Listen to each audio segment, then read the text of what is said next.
Hey everybody, it's Jason Blaha here, and today I want to chat with you guys about pull-ups versus chin-ups for arms. So let me put on my +5 hat of weaponsmithing, work on scaling up my crafting a little bit, and let's talk about this.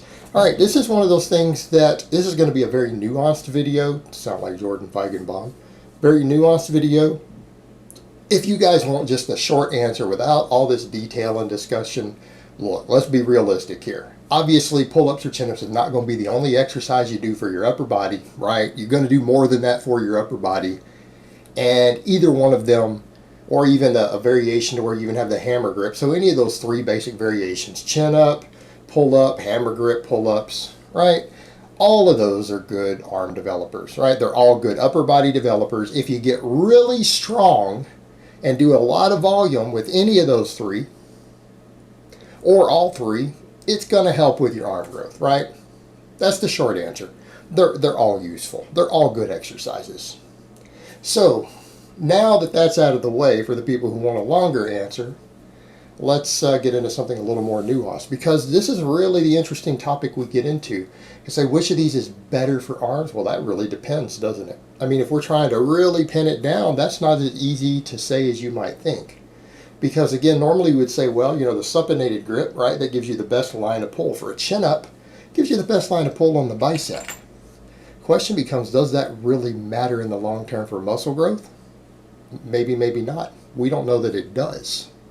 Meaning the evidence for that isn't necessarily really there. It's not there. It makes sense, it's reasonable. And is the bicep the only muscle in the arm? The bicep isn't even half of the muscle in your arms. Right? It's not really the entirety of your arm. You've got to think about the triceps, which is a larger muscle in general, and you've got to look at how every exercise affects the triceps. And you have the brachialis, the radial brachialis, all this stuff contributes. It contributes. Particularly if you're guys like me who are not genetically blessed in the arm department, you have guys like me who are genetically blessed in the chest department, not the arms. This stuff might start to matter. Not that I'm a bodybuilder. I'll get that out of the way. I'm not a bodybuilder. I don't care about bodybuilding. It's not my thing. I care about being strong. Care about being fit. I like gaining muscle. Muscle's good. But to me, the only purpose of it is gaining strength. But, everyone wants a little bit more arm. I mean, every guy who trains would like to add another inch to their arms, right? Let's be realistic here, though. Whatever your goals are, it's a pride thing for men. I think we can all accept that, myself included, even though I don't do the bodybuilding thing. It's a pride thing. We don't want to have small arms. It's just not manly. So the thing we get to with it is someone who's done a lot of both this year, and people say, man, your arms have grown a little bit, even though I'm only doing the overhand grip. Let's talk about that underhand grip. That supinated grip, in theory, does give really superior bicep recruitment, right? It does. Good studies on that. However, in my case, it really causes tendonitis in my left bicep, one that I've injured before. I get really severe pain and tendonitis there. Like, I got to the point where you guys saw I was doing dead hang chin-ups earlier this year with 100 pounds. And consider I'm well over 200 pounds. That's a fair amount of weight, and doing them from a dead hang, but it started to really aggravate that. And and other people do complain of that who haven't had the same injury. Some people can't do that many curls correctly with that supinated grip because they get tendonitis in their tendons. Well, if you're getting tendonitis and it reduces the amount of workload you can do every week because you're getting a connective tissue fatigue issue, and you can end up doing more volume with a different variation without getting that tendonitis, which one now becomes better for arms? Does it really matter if you get 10% more muscle activation or 20% more muscle activation with a variation that you can only do every month 50 or 60% of the amount of work of because of tendonitis? Well, I'm going to say the version that whichever allows you to do the most volume and training load and recover from it might be the better choice for you. Might be the better choice for you. That's a very individual thing.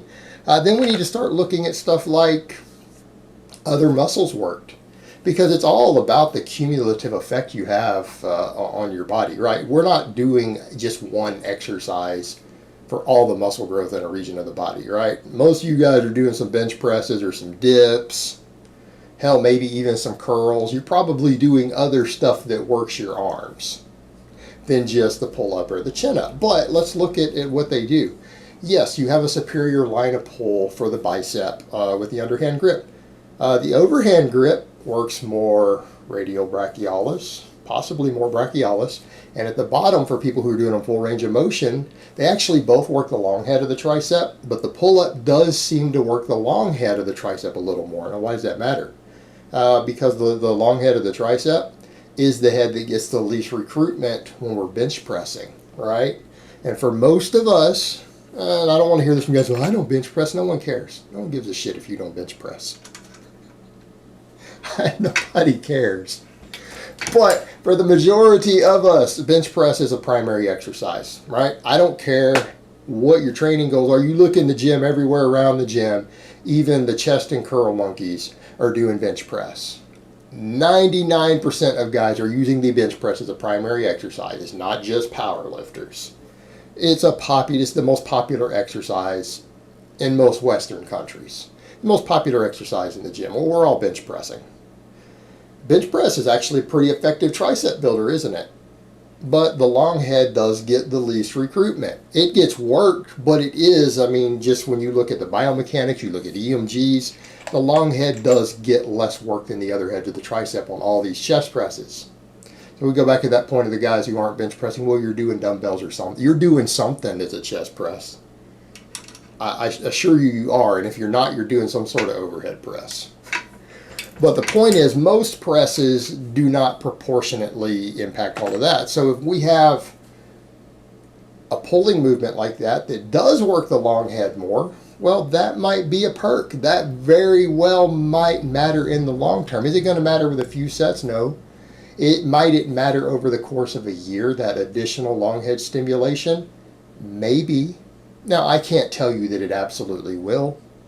The threshold there might not be enough to push through the minimum effective volume to cause additional growth. Maybe it will, maybe it won't. But, if we're going to compare all these and look at all the nuance stuff of which of these is better, well, there are other muscles besides the bicep that are getting more work on the overhand grip pull-up versus the underhand grip chin-up.